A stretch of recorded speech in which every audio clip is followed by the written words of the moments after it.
আসসালামু আলাইকুম ভিউয়ার্স, জানিয়ে দিব সর্বশেষ সংবাদগুলো।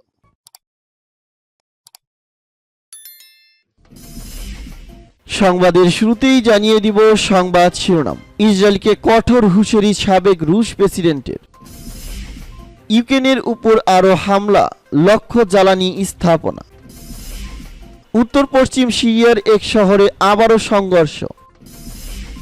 জ্বালানি ও জীবনযাত্রার ব্যয় বৃদ্ধি, ইতালির রাজধানী রোমে ন্যাটো বিরোধী বিক্ষোভ। এবং জানিয়ে দিব সর্বশেষ শিরোনাম। বর্তমান পরিস্থিতি নিয়ে জাতিসংঘ মহাসচিবের হাহাকার। এতক্ষণ শুনছিলেন সংবাদ শিরোনাম, এখন শুনবেন সংবাদের বিস্তারিত। তো বন্ধুদের কাছে রিকোয়েস্ট রইল, এই ভিডিওতে একটা লাইক দিবেন, আর ভালো লাগলে অবশ্যই বন্ধুদের মাঝে শেয়ার করে দিবেন। ইসরায়েলকে কঠোর হুঁশিয়ারি সাবেক রুশ প্রেসিডেন্টের। রাশিয়ার সাবেক প্রেসিডেন্ট দিমিত্রি মেদভেদেভ ইহুদিবাদী দেশ ইসরায়েলকে কঠোর হুঁশিয়ারি দিয়েছে। তিনি বলেছেন, ইসরায়েল যদি ইউক্রেনে সমরাস্ত্র সরবরাহের বেপরোয়া পদক্ষেপ নেয় তাহলে মস্কোর সঙ্গে তেল আবিবের সম্পর্ক ধ্বংস হয়ে যাবে। ইসরায়েলের অভিবাসন বিষয়ক মন্ত্রী নিসম্যান শাই গত সোমবার বলেছেন, ইসরায়েলের কাছ থেকে ইউক্রেন সামরিক সহযোগিতা গ্রহণ করার সময় এসে গেছে। তিনি রাশিয়ার কাছে ইরানের কথিত ড্রোন বিক্রির কথা তুলে ধরে ওই বক্তব্য দেন। যদিও ইরান রাশিয়াকে যে কোনো ধরনের সমরাস্ত্র দেওয়ার বিষয়টি নাকচ করে দিয়েছে। ইসরায়েলি মন্ত্রীর বক্তব্যের প্রতিবাদ জানিয়েছেন রাশিয়ার বর্তমান জাতীয় নিরাপত্তা পরিষদের ডেপুটি চেয়ারম্যান মেদভেদেভ। তিনি বলেন, ইসরায়েল যদি রাশিয়ার বিরুদ্ধে ব্যবহারের জন্য কিয়েভের হাতে অস্ত্র তুলে দেয় তাহলে মস্কোর সঙ্গে তেল আবিবের সম্পর্ক চিরতরে ধ্বংস হয়ে যাবে। রাশিয়া ইউক্রেন দোনবাস অঞ্চলকে অসামরিকরণ ও নাশিমুক্ত করার ঘোষণা দিতে গত 24শে ফেব্রুয়ারি ইউক্রেনের বিরুদ্ধে বিশেষ সামরিক অভিযান শুরু করে। এ অভিযান শুরুর আরেকটি উদ্দেশ্য ছিল মার্কিন নেতৃত্বাধীন ন্যাটো জোট ইউক্রেনকে যোগ দিতে না দেওয়া। রাশিয়ার অভিযান শুরু হওয়ার পর ন্যাটো সরাসরি রাশিয়ার সঙ্গে যুদ্ধে না জড়ালেও ইউক্রেনকে অত্যাধুনিক সমরাস্ত্র দিয়ে সহায়তা করছে। ইসরায়েল এতদিন রাশিয়া ইউক্রেন যুদ্ধের ব্যাপারে নিরপেক্ষ ভাব বজায় রাখলেও সোমবার তেল আবিবের গোপন বাসনা জানিয়ে দিয়েছেন অভিবাসন বিষয়ক মন্ত্রী। ইউক্রেনের ওপর আরও হামলা, লক্ষ্য জ্বালানি স্থাপনা। রাশিয়ার সেনারা ইউক্রেনের জ্বালানি স্থাপনার ওপর নতুন করে হামলা চালিয়েছে। হামলায় রাজধানী দক্ষিণ উত্তর দিকে কয়েকটি বিস্ফোরণের ঘটনা ঘটেছে। হামলার স্থলে একটি থাম্বাল পাওয়ার স্টেশন রয়েছে। ইউক্রেনের প্রেসিডেন্টের দপ্তরের উপপ্রধান কাইরাইলো তাইমোশেস্কো বলেছেন, একটি জ্বালানি স্থাপনার উপর 3টি হামলা হয়েছে। বিমান হামলার কারণে উত্তর দিকের শহর জাইতমির বিদ্যুৎ ও পানি সরবরাহ থেকে বিচ্ছিন্ন হয়ে গেছে বলে ফেসবুকে জানিয়েছেন মেয়র সেরহি সুখোমলিন। আরেকটি মিসাইল গিয়ে আঘাত হানে বন্দর শহর মাইকোলাইভের একটি অ্যাপার্টমেন্ট ভবনে। এদিকে গত 2 সপ্তাহ ধরে ইউক্রেনের রাজধানী কিয়েভে হামলা চালাচ্ছে রাশিয়া। মূলত জ্বালানি স্থাপনাগুলো লক্ষ্য করে হামলা চালাচ্ছে তারা। ইউক্রেন দাবি করছে, আসন্ন শীতে ইউক্রেনের সাধারণ মানুষ যেন নিজেদের উষ্ণ রাখতে না পারে সেজন্য জ্বালানি স্থাপনার উপর ইচ্ছাকৃত হামলা চালাচ্ছে রাশিয়া। এসব হামলায় তারা ব্যবহার করছে ইরানের তৈরি কামিকাজে ড্রোন এবং বিভিন্ন ধরনের মিসাইল। ইউক্রেনের প্রেসিডেন্ট ভলোদিমির জেলেনস্কি মঙ্গলবার বলেছেন, গত 10ই অক্টোবর থেকে শুরু করে মাত্র 8 দিনে ইউক্রেনের 30% বিদ্যুৎ স্থাপনা ধ্বংস করে দিয়েছে রাশিয়া। উত্তর পশ্চিম সিরিয়ায় এক শহরে আবারও সংঘর্ষ।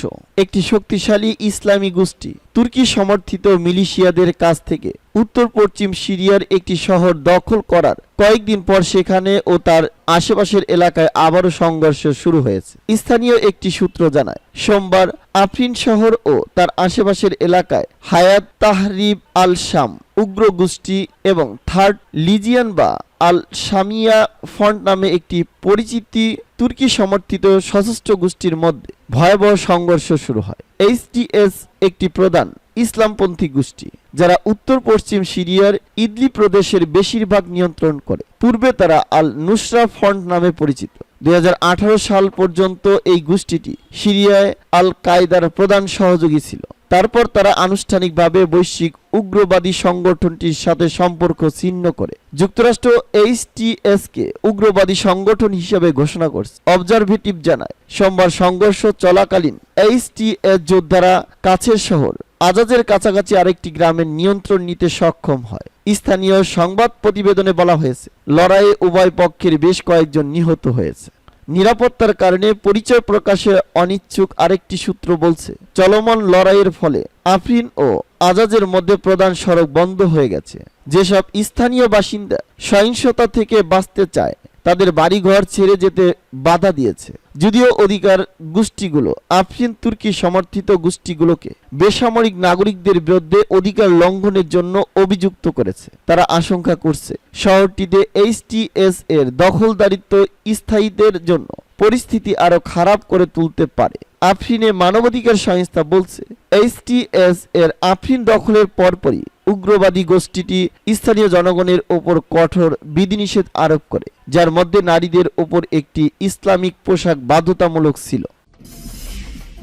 জ্বালানি ও জীবনযাত্রার ব্যয় বৃদ্ধি। ইতালির রাজধানী রোমে ন্যাটো বিরোধী বিক্ষোভ। ইতালির রাজধানী রোমে মার্কিন নেতৃত্বাধীন ন্যাটো সামরিক জোটের বিরুদ্ধে বিরাট বিক্ষোভ মিছিল হয়েছে। দেশটিতে যখন জ্বালানি নিত্যপণ্যের দাম ও জীবনযাত্রার ব্যয় ব্যাপকভাবে বেড়ে চলছে, তখন এই বিক্ষোভ হলো। রাশিয়া ইউক্রেন যুদ্ধকে কেন্দ্র করে ইতালি সহ ইউরোপের বেশিরভাগ দেশে জ্বালানি পণ্য এবং জীবনযাত্রার ব্যয় ব্যাপকভাবে বেড়ে গেছে। এর প্রতিবাদে ইতালির সবচেয়ে বড় শ্রমিক সংগঠন EUSB গতকাল রোমে ন্যাটো বিরোধী বিক্ষোভে মিছিল বের করে। মিছিলে জড়ো হওয়া লোকজনের অনেকেই গ্যাস বিদ্যুতের বিলের কাগজ পোড়ায় এবং ন্যাটো থেকে ইতালি বেরিয়ে আসার দাবিতে স্লোগান দেয়। পাশাপাশি তারা ইউক্রেন ও রাশিয়ার মধ্যকার চলমান যুদ্ধ বন্ধের আহ্বান জানায়। ইউক্রেনে রাশিয়ার সামরিক অভিযান চালানোর পর আমেরিকা ও ন্যাটোভুক্ত দেশগুলো প্রায় 6,500 নিষেধাজ্ঞা দিয়েছে, যার কারণে ইউরোপের অনেক দেশ রাশিয়ার কাছ থেকে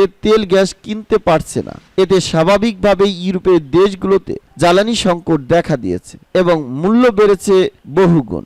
আসন্ন শীতে পরিস্থিতি ভয়াবহ আকার ধারণ করবে বলে আশঙ্কা করা হচ্ছে। বর্তমান পরিস্থিতি নিয়ে জাতিসংঘ মহাসচিবের হাহাকার। দারিদ্র্য বিমোচনে জরুরি বৈশ্বিক পদক্ষেপের আহ্বান জানিয়েছেন জাতিসংঘের মহাসচিব আন্তোনিও গুতেরেস। আন্তর্জাতিক দারিদ্র্য দূরীকরণ দিবস উপলক্ষে সোমবার এক ভিডিও বার্তায় গুতেরেস এসব কথা বলেন।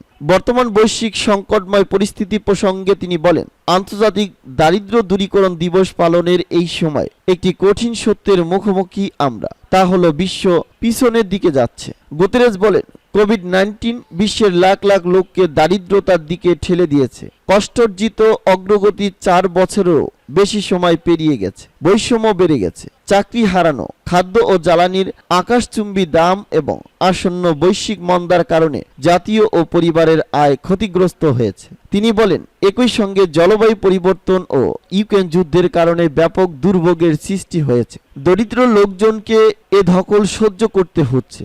টেকসই উন্নয়নের লক্ষ্যমাত্রাকে অনেক দূরে ঠেলে দেওয়া হচ্ছে। গুতেরেস বলেন, আন্তর্জাতিক দারিদ্র্য দূরীকরণ দিবস বিশ্বের জন্য একটি সতর্ক বার্তা। আসুন গুরুত্বপূর্ণ এই দিনে আমরা সকলের জন্য আরো উন্নত বিশ্বের অঙ্গীকার পূর্ণ ব্যক্ত করি।